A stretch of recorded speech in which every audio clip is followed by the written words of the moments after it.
শীতকাল মানেই প্রচুর ঘোরাঘুরি, খাওয়া-দাওয়া আর শপিং। তাই আজ আমিও চলে এসেছি শপিং করতে। কিন্তু কোথায় সেটা তোমরা ভ্লগটা পুরোটা দেখলে বুঝতে পারবে। নিয়ে লাভ নেই, ঠিক কদিন আছে? ধরে এত সব শীত নিয়ে লাভ নেই। পড়েছে, এই শীতে সার্ভাইভ করার জন্য কিছু উইন্টার কালেকশন দরকার। তো সেই উইন্টার কালেকশনটা আজকে আমি এক্সপ্লোর করতে এসেছি।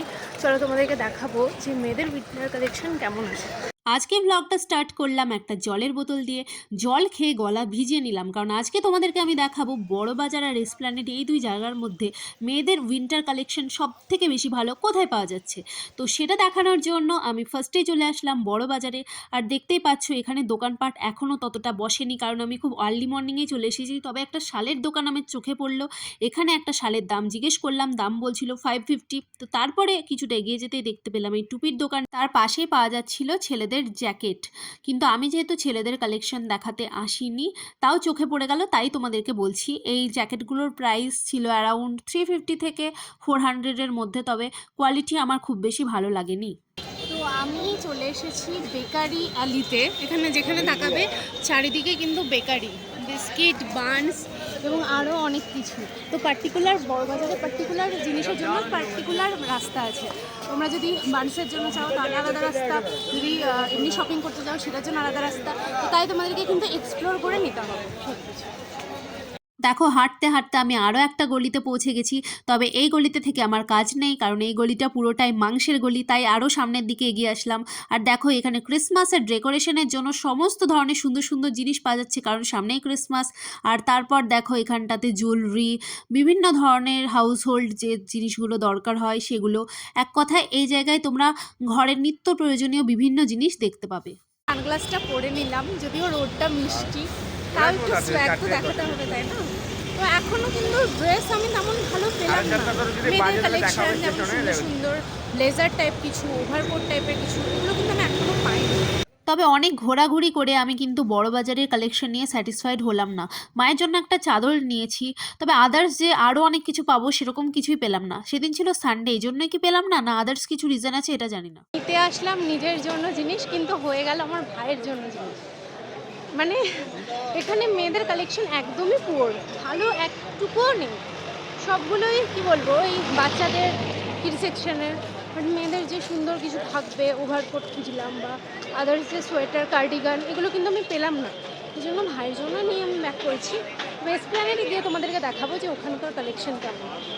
বড়বাজারের লুকটা চেঞ্জ করে, মানে ড্রেসটা চেঞ্জ করে আমি চলে আসলাম এসপ্ল্যানেড। আর দেখতেই পাচ্ছ এসপ্ল্যানেডের মেট্রো স্টেশনের গেট থেকেই শুরু হয়ে গেছে স্টল। আর এখানে খুব দারুণ দারুণ কালেকশন পাওয়া যাচ্ছে এই স্টলটাতে, দেখো সানগ্লাসের। তাই ভাবলাম একটু ট্রায়াল দিয়ে নিই। তো ফার্স্টে যে সানগ্লাসটা আমি ট্রাই করলাম, এটা আমার প্রথম চান্সেই পছন্দ হয়ে গেছে। তার জন্য আমি তো ভেবেই নিয়েছি এটা নেব, কিন্তু হয় না যে আরও খুঁতখুঁতানি থাকে, আরও কিছু ট্রায়াল দিয়ে দেখি কোনটা মানাবে। এই জন্য বাকিও কিছু আমি সানগ্লাস ট্রাই করছিলাম।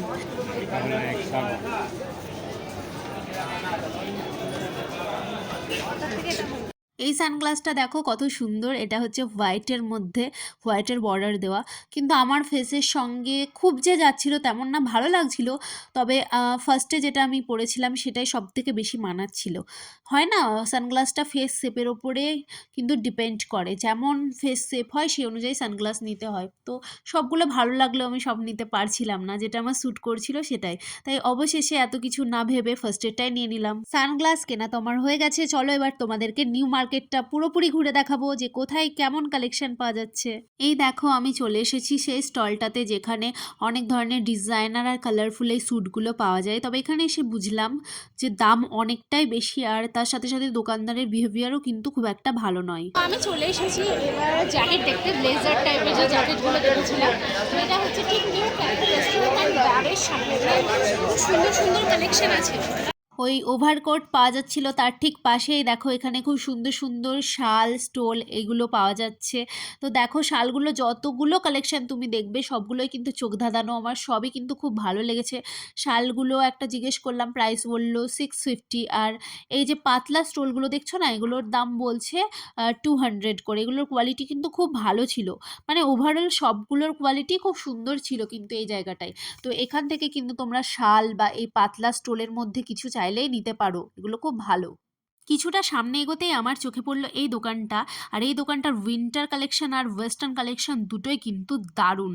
দেখতেই পাচ্ছ লেদারের জ্যাকেট, কার্ডিগান, তার সাথে সাথে শীতের যে নাইট স্যুট সবই কিন্তু এই দোকানে পাওয়া যাবে। তবে পুরোপুরি খুব ভালোভাবে যদি সব কিছু দেখতে চাও তাহলে অবশ্যই দোকানটাকে ভিজিট করবে। আমার কিন্তু খুব ভালো লাগলো কালেকশনগুলো বাইরে থেকে দেখেই। এসপ্ল্যানেড, বড়বাজার এগুলোতে আসতে গেলে তোমাদেরকে প্রচুর ধৈর্য সাথে করে নিয়ে আসতে হবে, কারণ ধৈর্য না থাকলে না এখানে শপিং করা যায় না, কারণ পুরোটাই ঘুরে ঘুরে হেঁটে হেঁটে দেখতে হবে। তো আমি চলে এসেছি এখন মেন এসপ্ল্যানেডের রাস্তায়, যেখানে কিনা এই থ্রিফটেড কোটগুলো পুরো সারি সারি করে ঝোলানো আছে, দেখতেই পাচ্ছ। তাছাড়াও কার্ডিগান এবং আরও অনেক অনেক কালেকশন। তো এই যে কোটগুলো ছিল, এগুলোর কোয়ালিটি কিন্তু আমার ততটা বেশি ভালো লাগেনি। দাম বলছিল 650 করে। जोड़ा जोड़ा 300, जोड़ा जोड़ा 300, जोड़ा जोड़ा 300। All branded, all branded, all branded. তবে যাই বলো, এসপ্ল্যানেডে কিন্তু প্রচুর কালেকশন, তুমি দেখে শেষ করতে পারবে না আর হিপনোটাইজ হয়ে যাবে। সব দেখে মনে হবে সবই নিয়ে নিই, যা আছে সবই নিয়ে নিই। এখানে দেখো এই সোয়েটারগুলো 100 টাকা করে বিক্রি হচ্ছিল ফুটপাতে ঢেলে, তবে কোয়ালিটি কিন্তু এগুলোর একদমই ভালো ছিল না। তারপর সামনে দেখছি এই রাস্তাটা খুব সুন্দর করে সাজানো হয়েছে ক্রিসমাসের জন্য। আর এই রাস্তায় কিন্তু টেডিস পাওয়া যাচ্ছিল অনেকগুলো। দেখো টেডিসগুলো কি কিউট, তাই না? আজ অবধি যতবার নিউ মার্কেটে এসেছি ততবারই ঠিক এরকম ভিড়ই চোখে পড়েছে। একটা সিঙ্গেল ডে হয়তো এমন নেই যে এখানটাতে ভিড় হয় না। তো তারপর কিছুটা এগিয়ে এসে এই স্টলটা চোখে পড়লো। এখানকার ওয়েস্টার্ন কালেকশনগুলো কিন্তু খুব সুন্দর। এই যে ড্রেসগুলোর প্রাইস বলছিল ওই 1000 থেকে 1200, এবার তোমাকে একটু বার্গেনিং করতে হবে। আর এটা ছিল এথনিক স্যুট, দেখতে পাচ্ছ সবগুলো কত কালারফুল, সব দেখে নিতে ইচ্ছে করবে। আমার তো ব্ল্যাকটা খুব ভালো লেগেছে। ব্ল্যাকটার প্রাইস বলছিল ওই 1500 মতন। তারপর আমার চোখ পড়লো এই দুপাট্টাগুলোর দিকে। এইগুলো কিন্তু অসম্ভব সুন্দর ছিল, প্রত্যেকটা কালারই দেখো কত মিষ্টি, মনে হচ্ছে সবই নিয়ে নিই। দাম মাত্র 100 টাকা, আর এগুলো সিল্কের ছিল। তো আমার এই ছোট্ট ভিডিওর মাধ্যমে আমি কভার করার চেষ্টা করেছি কালেকশনগুলো। তো আমার যেটা মনে হলো যে বড়বাজারের থেকে কিন্তু নিউ মার্কেটে প্রচুর কালেকশন, কিন্তু যেখানেই কেন না কেন ফুটপাত থেকে তোমাদেরকে কিন্তু বুঝে শুনে কিনতে হবে। ওভারকোট নেবো বলে এসেছিলাম, কিন্তু ওভারকোটটা এখনো অবধি দেখা হলো না। বাদ বাকি জিনিস কিনতে কিনতেই সময় চলে গেল। মানে নিউ মার্কেটে আসলে কিভাবে টাইম কেটে যায় বোঝাই যায় না। আমি কখন থেকে হাঁটছি এত চারিদিকে জিনিস, মনে হচ্ছে এটা নিই ওটা নিই। দেখো আমার হাতে অলরেডি 3টে আছে, আবার ব্যাগে আছে আমার, মানে এবার আমার ব্যাগেও আর জায়গা হচ্ছে না, এত শপিং করেছি।